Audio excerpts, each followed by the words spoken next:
Get me warmed up first, man. I can't lead the people wrong. All right, so what is the appropriate time frame for courtship? The appropriate time frame? Yeah. Good question. The appropriate time frame from courtship is the time frame that God gives it.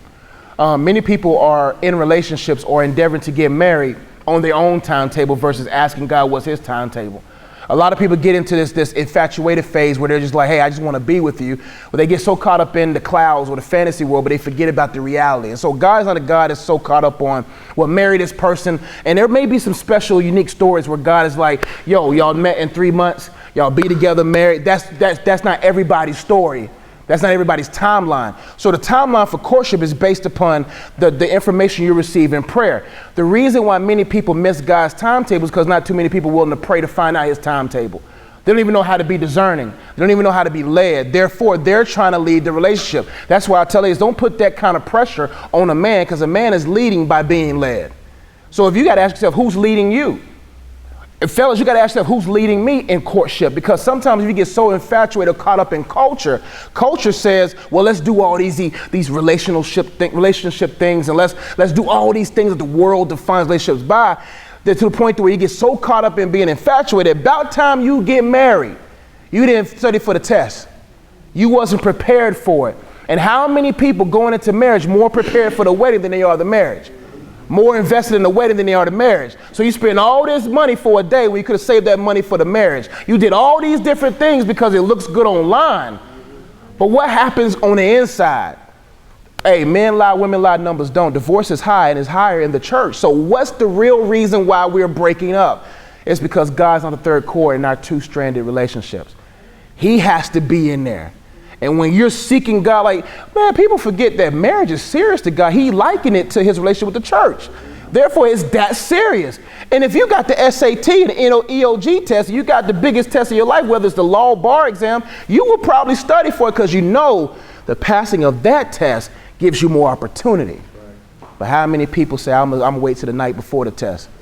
And you don't even, your spirit is clouded. You don't even know what to do. So all of a sudden on your wedding day, you're looking for this God support. And people think that your marriage is endorsed by God because the check cleared or things started happening. When God's like, anybody can have a dope wedding. But it's funny that we invite everybody to the wedding, and when we invite God, God said, I'm not showing up because I didn't ordain it. That's why we got to be at a place. If you're married now, you might not have started in the right way. You got to say, God, thank you for having grace on me. Thank you, God, for still being loving. But fix me to prepare me for this moment now. I take this thing very seriously because I know for a fact there's a lot of responsibility for me. And us men, we got to ask ourselves, am I able to respond to the responsibilities of a marriage? Like, sacrifice is a big thing. When you get married, man, we can't just ride out when we want to ride out. We can't just go kick it when we want to kick it. Look at their shoulders getting wide. Ladies like, you better come home 9:30. 9:30, you better be at the house. But ladies, do y'all even know what submission is yet? You choose. The question should be listen, every woman should ask the man, have you even embraced the sacrifice Christ did for you? Because when a man knows that he was sacrificed, that Jesus was sacrificed for him, he takes the relationship seriously. A man's perception of the gospel will determine his perception on you. What Christ did for him will say, you know what?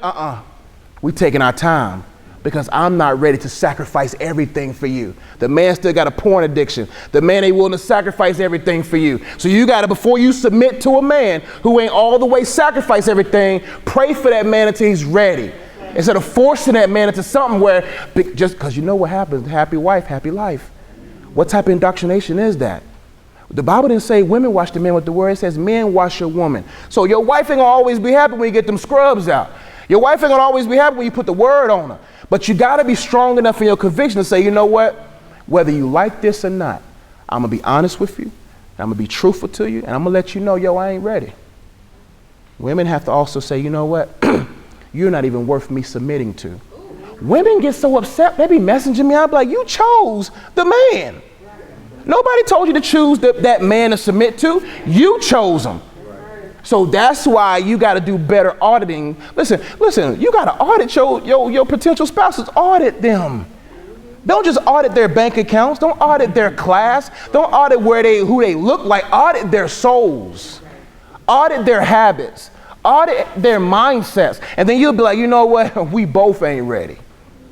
I'm not saying you're going to be perfect for courtship, but that's why it's good that the perfect one is within your courtship. And if he's there, he'll lead and guide you into all truth. But if he's not there, you're on emotion and you fall in your own dream, you in out of every ditch, and you're wondering why your marriage is on rocks.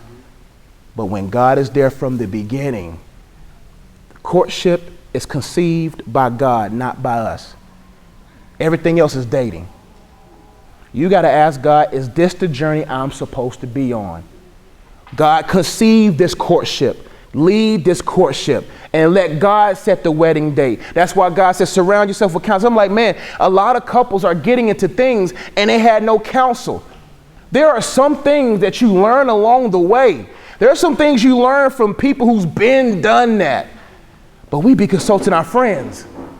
Tell me how you love. Tell me how we should love. We go to social media to find out how we do this thing versus going to those people who's been married for 50 plus years. They got some stories. Because I heard a preacher say, marriage is two people who fall in and out of love but stay together. Love is not a feeling. Love is factual. You got to ask yourself who, what, when, where, how, and how often. Ask yourself those questions so you'll know, is this even for me? Some of us got to tiptoe out of some things because we know that it probably wasn't conceived by God. Some of us got to say, you know what, let's pump the brakes. Let's both get on our knees and find out if this is of God. Because if this is of God, no man, no demon can come against it.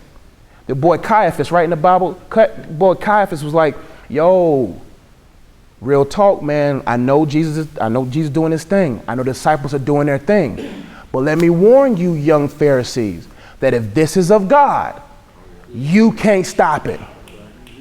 That's why how are you going to stand against people's opinions about your relationship? How are you going to stand against the world's definition of your relationship if you don't know if it's of God? If it's of God, you can be like, mama, daddy, auntie, uncle, y'all, this is of God. You don't have to show up to the wedding if you don't want to, but I know that this is of God. You got to know it's of God because every opinion will make you sway from it. So that's it. Next question. Oh, I'm on it now. We in it. That nap was good.